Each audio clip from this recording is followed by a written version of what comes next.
First built in 1815 on Pea Patch Island and completed in 1859, this fort served as a coastal defense site.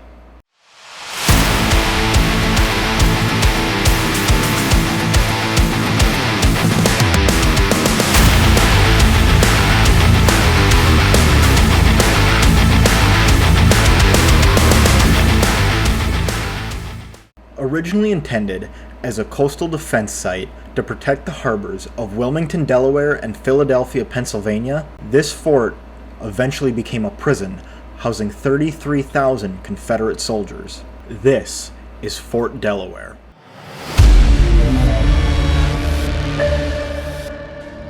In 1794, a French military engineer was surveying the Delaware River for good defensive sites and finally landed on Pea Patch Island, which he described as the ideal site for a defensive position for the American commerce and culture. The island was almost completely untouched by humanity except for Dr. Henry Gale, who used the entire island as private hunting grounds until 1813. Following the War of 1812, the U.S. Army was determined to get this island to build their defensive site and offered Gale $33,000 for the entire island, to which he refused the offer. The Army was determined to get the land, so they appealed to the state of Delaware, which in turn decided that everything in the Delaware River and all islands within a 12-mile circle of Newcastle's courthouse were property of the state and government, and this caused the land to be seized from Gale, leaving him penniless regarding the offer. And it remained this way until 1820, until Secretary of War John Calhoun reached out to the Attorney General in hopes to find out who truly laid claim to the island. Attorney General William Wirt's conclusion in it was that the state of Delaware had legal, valid claim to the island, so New Jersey could not have ever properly or legally deeded the land to Henry Gale. The state's original plan was just to build a Martello Tower on the island. However, until 1821, there was an earthwork fort and a wooden fort standing on there till 1824. This caused the Star Fortress known as Fort Delaware to be constructed. Originally designed by Army engineer Joseph Totten and supervised by Captain Samuel Babcock, the Star design was considered transitional between the second and third systems of U.S. defense. The fort's construction was delayed by several years due to improper building techniques used on the island's marshy soil. In one occurrence, over 43,000 bricks in one section of the fort had to be taken down, cleaned up, and reworked.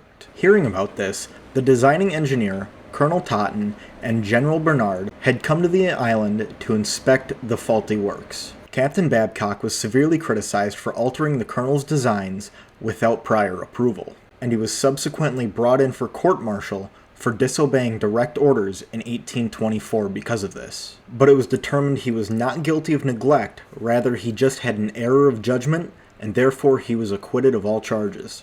The fort's first documented commander was Major Alexander Fanning, who took charge shortly before Captain Babcock was brought in for court-martial. Under his command, the fort was manned by the U.S. Army's 2nd Artillery Regiment. It remained this way until 1829 when Major Benjamin Pierce took over as commander, and the fort was manned by Companies A and B of the 4th Artillery Regiment.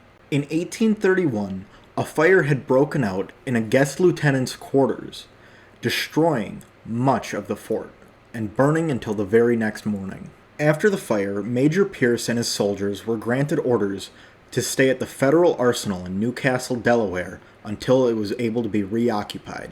So in 1833, the Star Fortress was torn down, and the rubble was used to help reinforce the seawall around the island. And new construction was underway until 1838, when James Humphrey, a descendant of Dr. Henry Gale, had sent legal representation to the island, forcing them to stop construction as he believed he had a legal right to the land. And this sparked a decade-long battle with the state government of Delaware, until the federal government stepped in and said that the state had the legal right and that it now belonged to the federal government. And this allowed construction on the new Pentagonal Fortress to be resumed.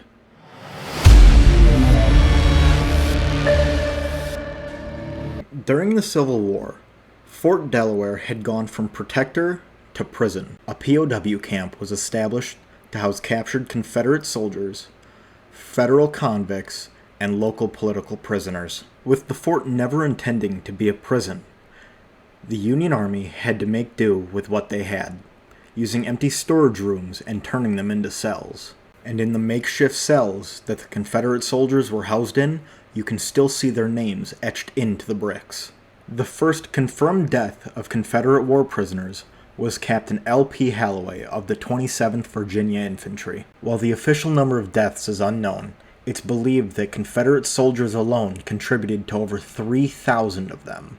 And it's believed that the main causes of these deaths were overcrowding, disease, malnutrition, and abuse by the Union soldiers who stood guard over them.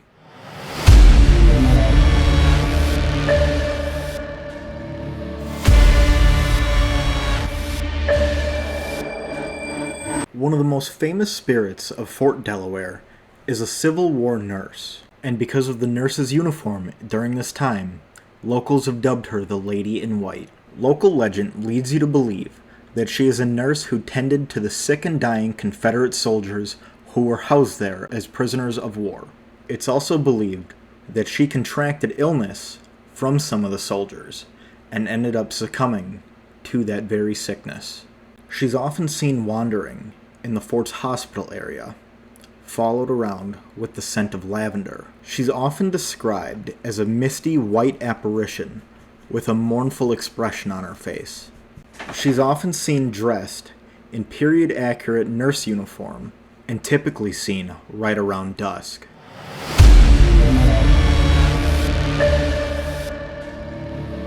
Several uniformed Union and Confederate soldiers have also been seen roaming around the grounds of the former POW camp. A lot of disembodied voices, yelling, and screams have also been reported, and it's believed that a lot of the screaming is from the prisoners begging for help. The sounds of rattling iron shackles have also been heard from the makeshift prison cells.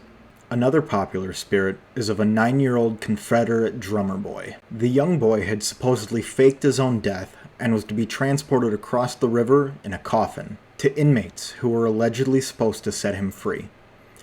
But due to a shift change and a personnel swap, the young boy was buried alive.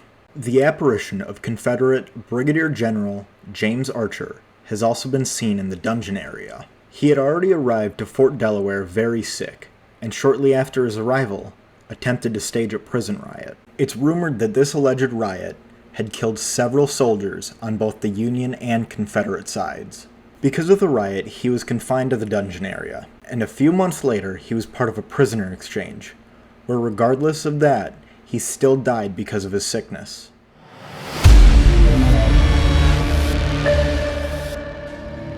Another spirit that many people seem to have an interaction with is a woman named Susan in the mess hall's kitchen. It's unconfirmed when Susan was supposedly alive, but many visitors and staff seem to think that she was a slave who served as a cook. Multiple staff members have reported kitchen utensils being thrown and misplaced.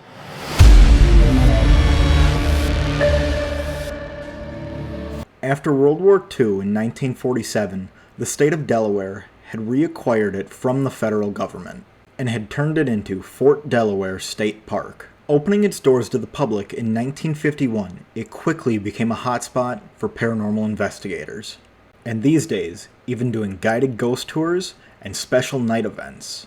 If you want to tour the fort, it is only accessible by ferry. But tell me in the comments below, would you guys go here? I know personally I wouldn't.